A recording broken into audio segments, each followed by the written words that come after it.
The year was 1963. The night in Montgomery, Alabama, was heavy and quiet. In the small streets, shadows moved. Men in dark clothes stood outside a church, waiting. Their faces were filled with anger. They believed one man's voice was too dangerous. They believed that if they frightened him, his words would stop. Inside the church, the air was different. Wooden benches filled the room. The smell of old hymn books and candles hung in the air. People sat close together, whispering, nervous. They knew the danger outside. But they also knew they had come to hear something no one else dared to speak. At the front stood Reverend James Carter. He was not a tall man, but when he looked at the crowd, his presence felt larger than the walls around him. His eyes burned with something powerful. It was not anger. It was not fear. It was faith, and it was courage. James had grown up in the Deep South, where racism was not hidden. It lived in the streets, in the schools, and in the laws. As a boy, he had been told where he could sit, what water he could drink, and which doors he could never walk through. He had felt the weight of being less in the eyes of the world. But even as a child, James had something unusual: his voice. When he spoke, people listened. It was not just the sound, though it was deep and strong. It was the way his words carried truth. At 16, he gave his first sermon in a small wooden church. The room went silent when he spoke. The elders, who had seen 100 preachers before, still leaned forward in their seats. "God made us free," James said that day. "No man can chain what God has made free." The words were simple, but they carried fire. From that moment, people knew James was not just another preacher. He was a leader. Years passed, and James's sermons grew louder, sharper, and braver. He spoke not only about God but also about justice. He told his people they had a right to stand tall, to demand dignity, to live without fear. Each Sunday, more came to hear him. At first, it was only families from his neighborhood. Then it was workers from across the city. Soon, even strangers from far towns traveled just to hear his sermons. But as his voice grew, so did the danger. The authorities did not like him. The police warned him again and again. They said he was stirring trouble. White leaders in Montgomery called him a threat. Some even whispered that he should be silenced before his voice spread further. And yet, every Sunday evening, James's church was full. People squeezed into the aisles. Some stood outside, pressing against the windows just to hear his words. That night in 1963, James stepped to the pulpit, knowing full well the men outside were waiting. His wife, Clara, sat in the front row with their 2 children. Her face was calm, but her hands were tied around the Bible in her lap. She knew the risks. She had begged him to be careful, to lower his voice. But she also knew this was who he was. James opened his Bible. He did not need to look at the words. He had already chosen what to say. "My brothers, my sisters," he began, his voice steady. "Tonight they wait outside, thinking we are afraid.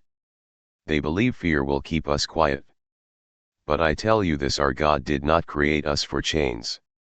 He created us for freedom." The crowd murmured, then fell into silence again. Every word felt like a hammer striking stone. "They may burn our homes. They may strike us in the streets. They may even take our lives. But they will never take the truth. And the truth is this: we are equal in the eyes of God. And if God calls us equal, no man can call us less." The church shook with the sound of people shouting amen. Outside, the men waiting grew restless. They could hear the voices rising. Their plan was failing. They had hoped the preacher would whisper, that fear would choke his words. Instead, his voice was louder than ever. Inside, James raised his hand. His voice deepened. "They tell me to be silent. They warn me to stop preaching. But I say this: if I am silent, then the stones of the street will cry out. If I stop, then my children will take my place. And if they are silenced, then the very wind will carry the truth."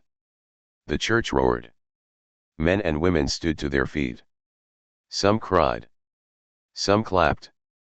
Others held each other, feeling courage for the first time in years. That night, a new fire was lit. It was not the fire of anger but of hope. James Carter's words became more than sermons. They became a shield for the weak, a weapon for the oppressed, and a warning to those who tried to crush them.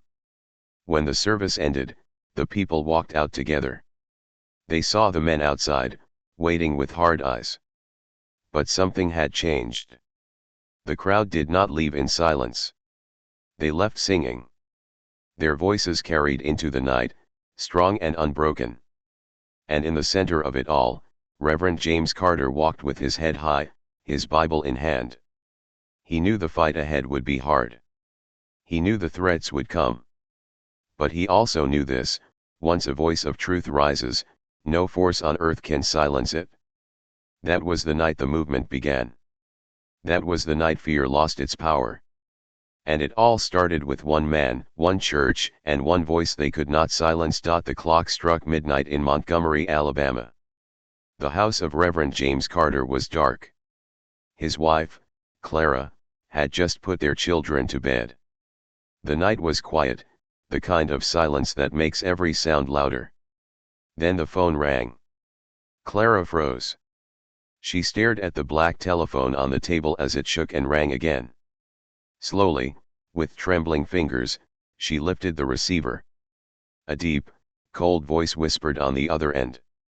"Tell your husband," the man said, "if he speaks again, he won't live to see tomorrow." Clara's heart sank. She wanted to scream, but the line went dead. The click of the phone echoed in her ears. She turned toward James, who was standing in the doorway, watching her. He didn't need to ask what was said. He already knew. This was not the first threat. Every week, James Carter received letters filled with hate. Some were slipped under the church doors. Others were nailed to the walls of his home. They all carried the same message: stop speaking, or you will die. At first, James had ignored them. He told Clara not to worry. But the threats grew darker, bolder. One evening, while the children were playing in their room, a rock shattered the front window. Clara screamed as glass fell across the floor. James rushed to the porch and found the rock wrapped in paper.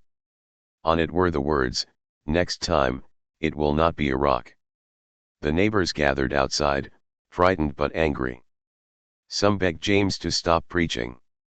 "Think of your children," they said. "Think of your life." But James only shook his head. "If I stop," he told them, "then their threats win. If I stop, we all remain in chains." The people saw his courage, but they also saw the danger growing. One night, as the family sat for dinner, headlights flashed outside the window. A car slowed in front of their house. The sound of men laughing and shouting filled the street. Then came the crack of a gun. Bullets tore into the side of the house. The children screamed and ducked under the table. Clara pulled them close, her body shaking. James stood frozen for a moment, his face pale. But then he walked to the wall where the bullet holes still smoked. He placed his hand on the wood.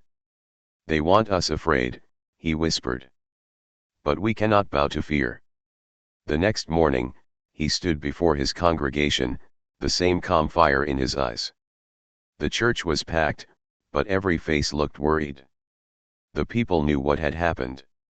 They had seen the broken window, the bullet holes. "Last night," James said slowly, "they fired into my home. They wanted me to stay silent. They wanted me to run. But here I am. And I tell you this, if they threaten one of us, they threaten all of us. If they shoot into my house, they shoot into every home in Montgomery." The crowd shouted amen. The sound shook the walls. James's sermons were no longer just about God's love. They had become a call to courage. He preached about freedom, about standing tall even when danger waited outside the door. He spoke about a new world where children could grow without fear. And every time he preached, more people came. Some walked miles on dusty roads. Others brought their children and neighbors. The church could barely hold them. Men stood shoulder to shoulder in the aisles. Women held babies in their arms. Students filled the steps outside.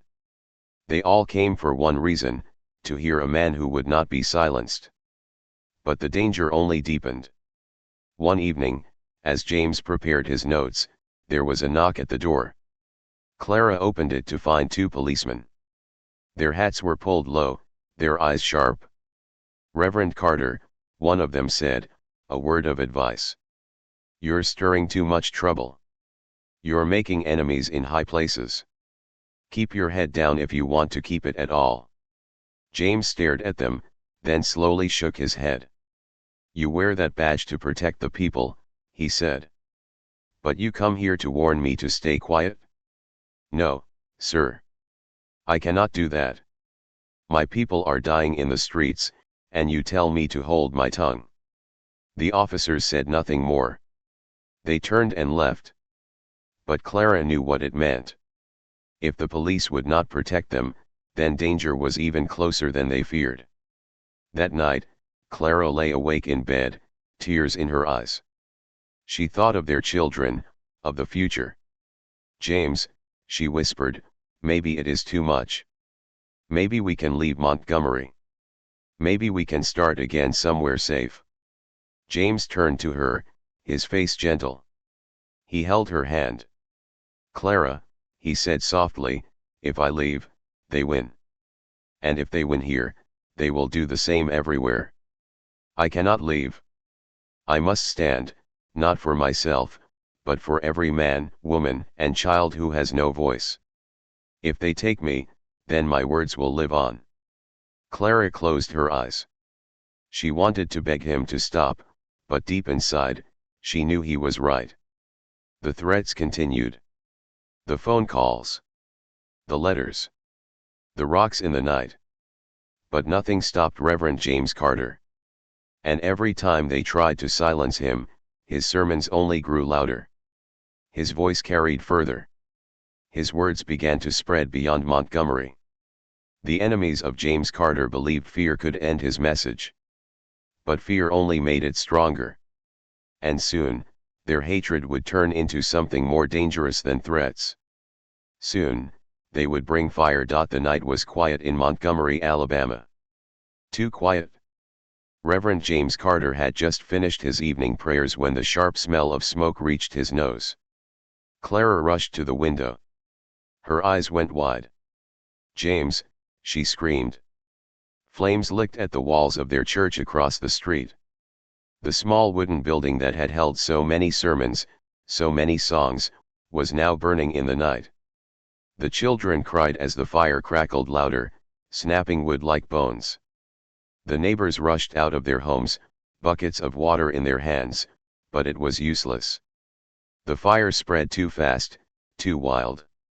Someone had poured fuel before lighting the match. James stood in the middle of the street, frozen for a moment. His heart felt heavy, but his eyes were steady. The church was not just a building, it was a home for his people, a place where hope had lived. And now, someone had set it on fire to send a message. "They think this will silence us," he whispered, almost to himself. Clara grabbed his arm. "James, stay back. It's too dangerous." But James stepped forward. The flames lit his face with an orange glow. Smoke filled the air, but his voice rose above it. "This is not the end," he shouted to the crowd gathering in the street. "Do you hear me? This is not the end." Men and women stood in shock, watching the church collapse. Some were weeping. Others clenched their fists in anger. The fire burned higher, sparks flying into the sky, but James's words cut through the fear. "They may burn one church," he cried, his voice strong, But for every church they burn, we will build 10 more. For every stone they break, we will lay 100. They cannot kill the truth with fire. The people lifted their heads. Some shouted Amen. Others joined in song, their voices trembling but growing louder. Soon the street echoed with hymns, rising above the roar of the fire. That night, the burning of the church was not a defeat. It became a rallying cry. The next morning, news spread quickly. Newspapers wrote about the attack. Reporters asked questions the city leaders did not want to answer. Why had the police not stopped it? Why were no men arrested? But while leaders stayed silent, the people did not. More and more came to James Carter. They filled his yard, his home, even the sidewalks outside. They begged him to keep speaking. "Your voice is our strength," an old woman told him. "If you stop, we all lose." And James did not stop. With no church left, he preached in the open air. He stood on the steps of his burned church, the ashes still black on the ground, and lifted his Bible high. "They tried to turn us to ashes," he said, "but ashes are not the end. Ashes are the soil where new life grows. We are that new life." The crowd roared. Children clapped. Mothers wept with hope. Word of James Carter spread beyond Montgomery. Students from nearby colleges came to hear him. Workers from other cities traveled hours just to sit in the crowd. Even pastors from across the South began to invite him to speak in their towns. But with every step forward, danger followed. One afternoon, while James spoke in a nearby town square, a group of white men stormed into the crowd. They shouted curses, waving sticks and chains. People panicked, running in every direction. But James did not move. He stood tall, his Bible in hand. "You can strike me down," he said, his voice booming, "but you cannot strike down the truth. You can burn our buildings, but you cannot burn our souls." The mob hesitated. Something in his eyes, something unshaken, made them pause. The people around James slowly stopped running. They turned back, standing closer to him. Their fear turned into courage. The men shouted again, but the crowd began to sing. The mob left, their plan failed. That day, the people learned something powerful: violence could not defeat unity. Fire could not destroy faith. But James knew this fight was only beginning. Late at night, after the children had gone to bed, Clara sat with him at the table. Her hands shook as she held a cup of tea. "James," she whispered, "how much more can we take? First the threats, then the bullets, now the fire. What comes next?" James looked down at his hands. They were rough from years of hard work, but steady. "Clara," he said softly, "what comes next is freedom. Freedom never comes without a price. If they burn our churches, if they lock us in chains, then so be it. We will pay that price. Because if we do not, then our children will still be paying it when they are grown." Clara's eyes filled with tears. She wanted to argue, but she knew he was right. Outside, the ruins of the church still stood, black and broken. But the people who once filled its pews were not broken. They were stronger than before. The fire that had been meant to silence them had only lit something greater. And Reverend James Carter knew it. He knew that every flame they lit against him only spread his message further. He knew that the night of fire was just the beginning of a storm. And soon, the storm would bring chains. The morning sun rose over Montgomery, but the air felt heavy. People whispered in the streets, their eyes fixed on the small church steps where Reverend James Carter often preached. They had come expecting another sermon of courage, but what they saw instead chilled their hearts. Police cars lined the street. Dozens of officers stood with hard faces, their hands gripping batons. Behind them, city officials and reporters watched. Something was about to happen. Inside the church office, Clara clutched James's arm. Her voice shook. They've come for you, James. Please don't go out there. James looked at her gently, but his eyes were steady. If I hide, Clara, what will they say? That their threats were stronger than my faith? No, I must face them. He kissed her forehead, straightened his worn suit jacket, and stepped outside. The moment he appeared, the officers moved.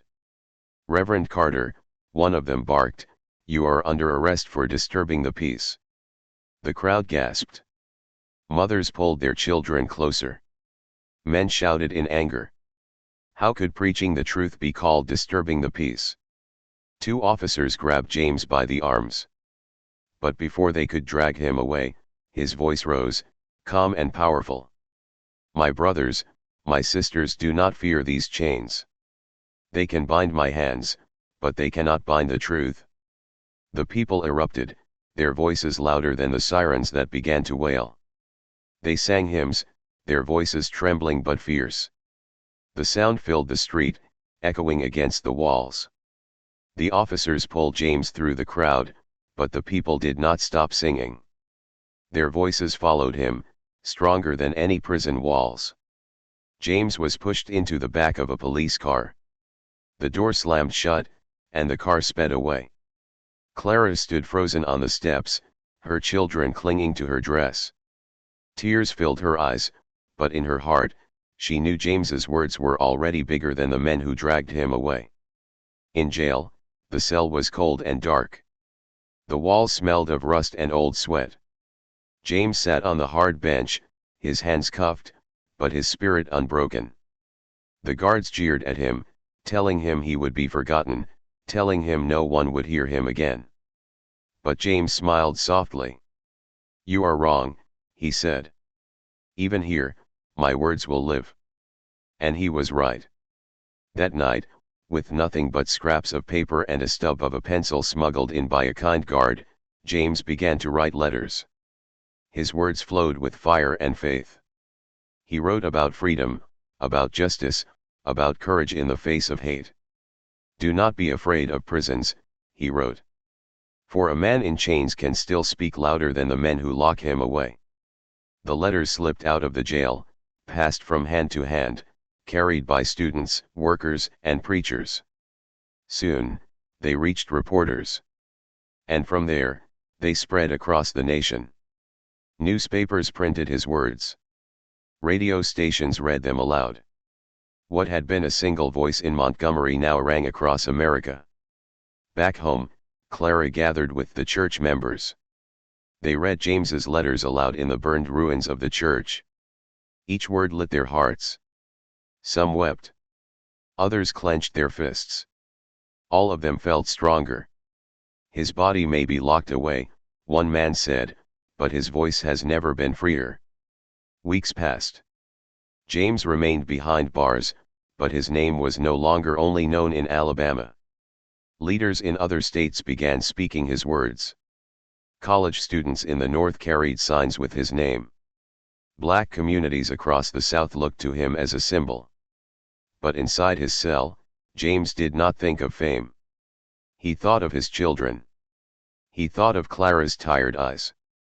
He thought of the people who still faced fire and bullets. And so he wrote again and again, filling every scrap of paper he could find. One day, a guard came to his cell. "Preacher," the man muttered, tossing a newspaper through the bars, "you're on the front page."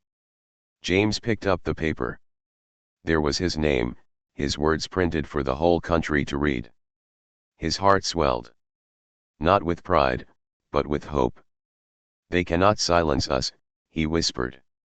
Finally, after weeks of pressure from communities, churches, and even leaders outside Alabama, the city was forced to release him. The day James walked out of jail, the streets were overflowing. Men, women, and children filled every corner, singing hymns as loud as thunder. They carried signs with his name, his words. Reporters shoved microphones toward him. Clara ran into his arms, tears streaming down her face. The children clung to his legs. James lifted his hands. The crowd fell silent. They thought chains could stop the truth, he said, his voice steady. But truth does not live in chains. Truth lives in us. And today, the truth is free.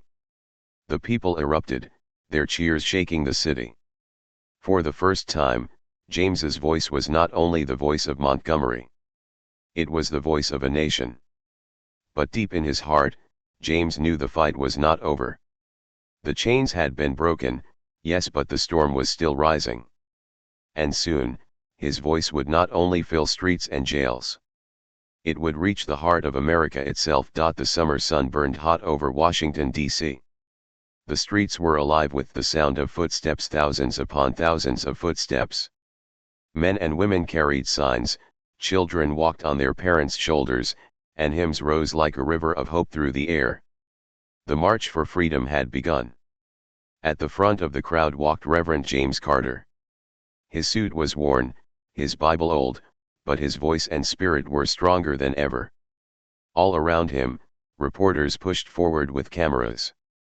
Policemen lined the streets, nervous, watching the sea of people that stretched further than the eye could see. James looked up at the tall buildings, at the flag waving above the Capitol. His heart beat heavy. This was not Montgomery. This was not just Alabama. This was the nation's heart. And today, the nation would hear what they had tried so hard to silence. Behind him, Clara held their children's hands. She had walked every mile beside him, through threats, bullets, fire, and chains. Now, she stood in the crowd, her eyes shining with both fear and pride. The march ended at a wide field near the Lincoln Memorial. The crowd filled every corner, black, white, young, old, all gathered as one. Some stood on rooftops, others climbed trees, just to catch a glimpse. The air trembled with anticipation. The announcer's voice echoed through the speakers, and now, Reverend James Carter. The crowd erupted. Cheers, claps, and shouts of amen, rolled like thunder. James stepped to the podium, his hands resting on the wood. For a moment, he closed his eyes. He thought of the burning church. He thought of the cold jail cell. He thought of the phone calls at midnight and the bullets that had pierced his home. And then, he thought of the voices that had never stopped singing, the people who had never stopped marching, the hope that had never stopped burning. When he opened his eyes, they burned with fire. My brothers and sisters, he began, his voice steady and strong, we stand here today not as broken people, but as free people. They tried to silence us in Montgomery. They tried to silence us with fear, with fire, with chains. But look around you now. Look at this crowd. Do you see silence? The crowd roared, no. James's voice grew louder. They told me my voice was dangerous. They told me my sermons were too loud. But I tell you this, the truth is always dangerous to those who build their power on lies. The truth is always too loud for those who live by silence. The people cheered again. Some wept openly. Reporters scribbled furiously, knowing history was unfolding before them. James lifted his Bible high. I say to you, America, our time has come. We are not begging for freedom, for freedom is not a gift. Freedom is our birthright. We are not asking to be seen as men and women, for God already calls us so. We are only demanding that this nation live by its own words, that all men are created equal. The cheers shook the air. The hymns began again, rolling like waves. Even policemen on the edges of the crowd looked down, some unable to meet the eyes of the people. James leaned closer to the microphone, his voice softer but sharper. They may still threaten us. They may still burn our homes. They may still throw us in chains. But let the world know this, we will not stop. If they silence me, then my children will rise. If they silence my children, then your children will rise. And if they silence them, then the very stones of this land will cry out. Justice cannot be silenced. Freedom cannot be buried. The truth cannot die. The crowd stood to their feet, the sound like a storm breaking the sky. The song "We Shall Overcome" rose louder and louder until the city itself seemed to tremble. Reporters rushed to send out their stories. Radios carried his words to millions of homes. In cities across America, people who had never heard James Carter before now knew his name. Some were inspired. Others were shaken. And those who once believed his voice could be silenced now understood the truth: his words had already outgrown him. When the speech ended, James stepped back. For a moment, he simply looked at the sea of faces. He saw tears, he saw courage, he saw hope. Clara reached for his hand, their children pressed close. "You did it," she whispered. James shook his head gently. "No, Clara. We did it. This was never my voice alone. This was the voice of a people who refused to stay silent." As the crowd slowly began to move, their songs echoing into the afternoon, James knew the fight was far from finished. The road ahead would still bring battles, pain, and sacrifice. But something had changed forever. They had tried to silence one man. They had tried to burn his church, threaten his family, lock him in chains. But instead, his sermons had spread across the land. Instead, his voice had shaken the very heart of a nation. And from that day on, America could never again pretend not to hear.